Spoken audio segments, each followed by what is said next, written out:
Ерболат Беделхан ең алғаш маусым айында жаңа жобасымен таныстырып еді. Топ емес, бұл жолы қос деп аталатын стартап онлайн кинотеатрын құрды. Басты мақсат қазақ тіліндегі контентті дамыту.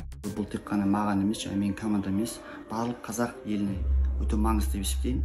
Өздеріңіз білесіздер, біздің тіліміз даму керек, өзіміздің айдендігін табуымыз керек. Сондықтан да бірігіп істейік. Қазақ тіліндегі көркем фильмдерді, сериалдарды және мультфильмдерді осы онлайн кинотеатрдан көре аласыздар. Және Нұрлан Қоянбаев та қосты қолдап, екі фильмнің онлайн премьерасын осы қосымшада жасады. Қазақша бизнес Түркияда және де Айго Тускул киносының онлайн премьерасы болады. Барлықтарыңызды қос онлайн кинотеатрын жүктеп алуыңызды сұраймыз.